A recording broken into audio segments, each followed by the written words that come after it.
Hello everyone, I hope आप सभी लोग बहुत अच्छे होंगे और उतनी बेहतरीन तरीकों से आप सभी लोगों की पढ़ाई चल रही होगी। तो भाई आपके ऑन योर डिमांड भाई आपके भाई क्या आपके कक्षा 12वीं भूगोल की जो है प्रैक्टिस सेट की सीरीज में सी को प्रोवाइड कराने वाला हूं, जिससे आपकी जो तैयारी है बहुत ही बेहतरीन हो सके। तो देखो भाई, यहाँ पे आपने ए और बी की तैयारी कर रखे होंगे, तो भाई अब आपको आखिरी जो है कौन सी सेट को कर लेना है, सेट सी को कर लेना है। देखना आप तीनों सेट करके जाओगे तो आपको बहुत हेल्प इससे हो जाएगा। आपको एक बेसिक आइडिया मिल जाएगा कि किस लेवल की किस तरीके से क्वेश्चंस आना है। इसके बाद अब सिर्फ मॉडल पेपर और लगा लेना, क्योंकि एक पेपर सेट में ऑल इंपोर्टेंट क्वेश्चंस को नहीं रखा जा सकता। मैं मॉडल पेपर किसके लिए बोल रहा हूं? छोटे क्वेश्चंस के लिए। इसमें से जो छोटे क्वेश्चंस है 1 मार्क्स 2 मार्क्स वाले, वो वेरी हो सकते, इतना आपको समझना पड़ेगा। ठीक है, तो आप भाई परीक्षा बोर्ड सार जो कुछ भी होगा आप उससे भी प्रिपरेशन कर सकते हैं, बट जैसे बड़े क्वेश्चंस की बात करें तो वो आपके एग्जाम में आपको देखने को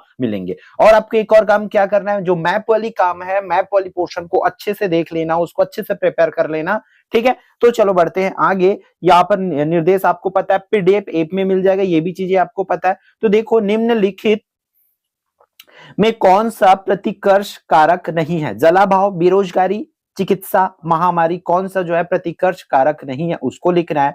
फिर अगला जो है देख लेते हैं, मानव विकास की अवधारणा का प्रतिपादन किया। जो मानव विकास की अवधारणा होती है उसका प्रतिपादन कौन किए? तो कुमारी शैमपुल, एडमिस्ट अरमलसेन, महबूब उल हक। इस तरीके से ऑप्शन इसके दिए हुए। अगला, फूलों की खेती कहलाती है ट्रक फार्मिंग, रोपड़ कृषि, मिश्रित कृषि, पुष्प उत्पादन, ये आपको लिखना है। फिर ध्वनि प्रदूषण मापने वाली इकाई, Richter scale, decibel, kelvin, kilometre. ध्वनि जो प्रदूषण होती है उसको आखिर नापते हुए किस में है, इसको आपको लिखना है।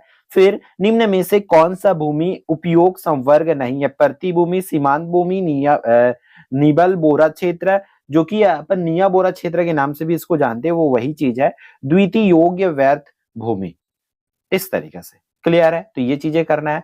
फिर आपका क्या है ना, फिर 1 मार्क्स वाले क्वेश्चन आने, जैसे कि लॉल कॉलर किसे कहते हैं, वस्तु विनिमय व्यवस्था क्या है, बंजर भूमि किसे कहते हैं, प्रवास किसे कहते हैं, भारत में ध्रुवा नीति किस वर्ष आयोजित की गई। तो ये छोटे छोटे क्वेश्चंस आपको 1 मार्क्स में पूछे जाएंगे। इसकी इंग्लिश भी देख लेते हैं भाई इस तरीके से, what is called red collar, what is the barter system, है ना, व्हाट इज वेस्टर्न लैंड, फिर व्हाट इज माइग्रेशन, ये सब चीजें आपको करना है। फिर 2 नंबर वाले क्वेश्चन जो है आपको पूछे जाएंगे, जो देख लो भाई यहाँ से, ये छोटे क्वेश्चन ने ये वेरी हो सकते हैं।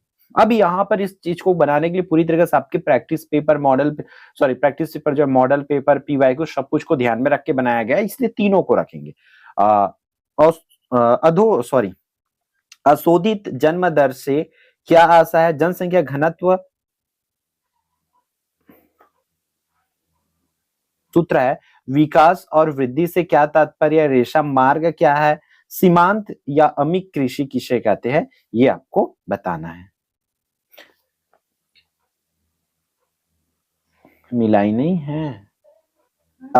3 मार्क्स वाले क्वेश्चंस को, जनसंख्या नियंत्रण के उपाय, मानव विकास की आवश्यकता क्यों है, अपना विचार लिखना है। फिर सीधी नुमा प्रतिरूप कहाँ पाया जाता है, सॉरी सीढ़ी नुमा प्रतिरूप कहाँ पाया जाता है, उसकी विशेषताएं जो है आपको लिखना है। चावल प्रधान गहन निर्वहन कृषि की 3 विशेषताएं लिखना है। महानगर क्या होते हैं, ये नगरीय संकुल से किस प्रकार भिन्न होते हैं, इसको करना है।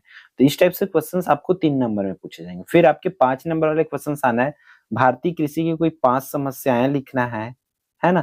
अथवा में क्या करना है आप लोगों को, भारत में भू राजस्व विभाग द्वारा। अब देखो भाई, हम क्या किए हैं, जो इंपॉर्टेंट क्वेश्चंस है उसको तीनों सेट में मिला के डाले हैं, इसलिए ध्यान से तीनों का तीनों करेंगे भाई। भारत में भू राजस्व विभाग द्वारा अपनाए गए भू उपयोग का संक्षिप्त विवरण देना है। मानव विकास के स्तंभों का वर्णन करना है। पनामा नहर पर टिप्पणी लिखना है ना।